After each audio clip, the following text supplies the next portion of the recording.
Capítulo 1. O.M. A história de derrotas. Antes de compartilhar as verdades que o Senhor tem me ensinado acerca da prosperidade bíblica, achei por bem contar um pouco da minha história.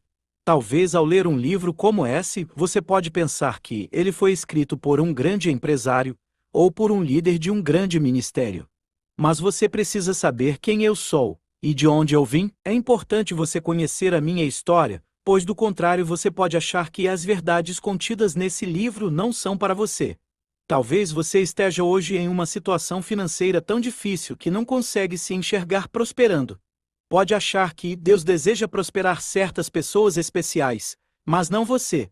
Por isso eu quero te contar a minha história e dizer que se Deus fez por mim, Ele pode fazer por qualquer pessoa. Permita-me começar pelo começo. Como grande parte dos brasileiros, eu nasci em uma família muito pobre. Minha mãe, dando à luz aos 20 anos de idade, não pode me receber com fartura, muito menos com um ambiente familiar adequado. Eu já nasci com meus pais separados, então eu nunca soube o que é ter uma família estruturada. Na hora do meu nascimento, os médicos viram que eu estava na posição errada, com a cabeça virada para cima, ao invés de recorrerem a uma cesariana. Os médicos preferiram me puxar pelos pés, correndo o risco de me matar ou me deixar com graves lesões. Mas graças a Deus nenhum mal me sucedeu. Gosto de pensar que meu nascimento teve algo de profético.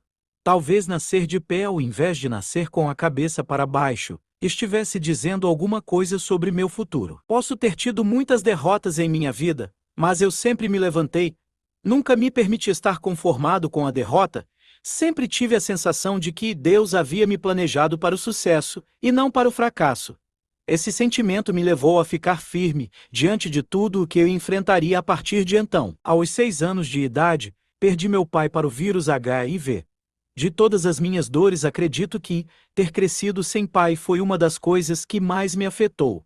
Quando comecei minha caminhada com Deus, tive muita dificuldade em confiar em Deus. Eu nunca soube o que é ter um provedor. Nunca soube o que é ter um protetor. Minha mãe se casou de novo quando eu tinha 8 anos e a partir de então as coisas ficaram muito piores. Meu padrasto não gostava de mim e não queria que a atenção fosse tirada dos filhos dele para mim.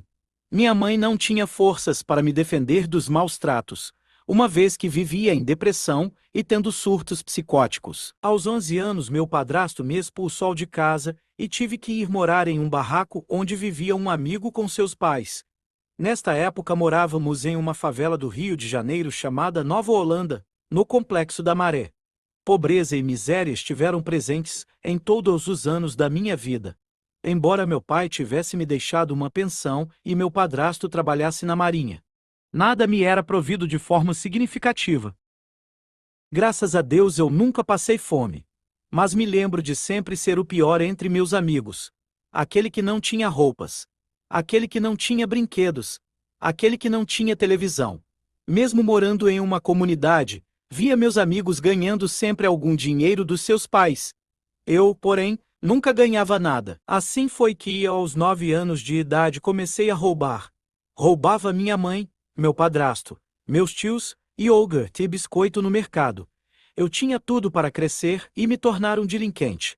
Mas graças à correção de um dos meus tios, que me pôs de castigo sem sair de casa por vários meses, eu aprendi que roubar não era algo bom. Se não era bom ficar trancado em casa, com certeza não seria bom ir para uma prisão de verdade. Fora o fato de me sentir sempre o mais pobre onde quer que eu estivesse, sofri vários abusos sexuais cometidos por pessoas diferentes. Alguns eram parentes, outros eram vizinhos. Como eu disse, era para eu estar condenado a uma vida inteira de fracassos. Foram tantos traumas de infância que tenho certeza de estar esquecendo muitas coisas. Algumas talvez meu cérebro tenha deletado de propósito. Para resumir, minha adolescência foi passando da casa de um parente para outra, sempre sendo passado adiante como um fardo que ninguém queria carregar.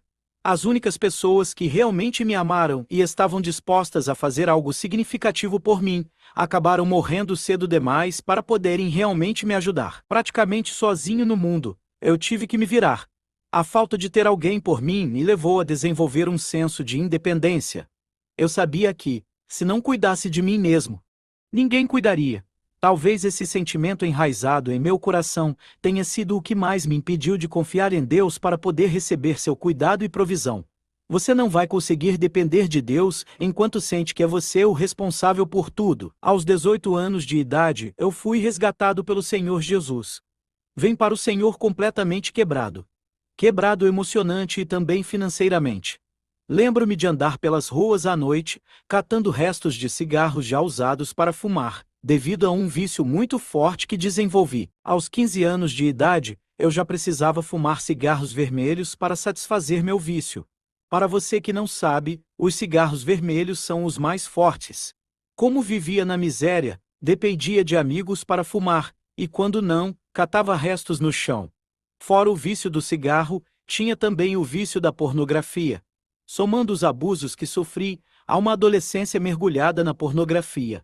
Eu era derrota em pessoa, mas quando aceitei ao Senhor tudo mudou em minha vida. Agora eu sabia que alguém me amava, e que alguém iria cuidar de mim. Através de muitos sonhos e também profecias recebidas eu soube que Deus tinha algo grande para realizar em minha vida. Mas como eu iria viver os sonhos de Deus com tantos vícios e traumas? Como poderia vencer o medo e baixa autoestima para abraçar uma nova identidade em Cristo? No próximo capítulo irei contar como o Senhor me ensinou a confiar em Sua palavra e a praticar os princípios que me levariam da derrota para o sucesso, da miséria para a prosperidade, do meu Egito de escravidão para sua terra que mana leite e mel.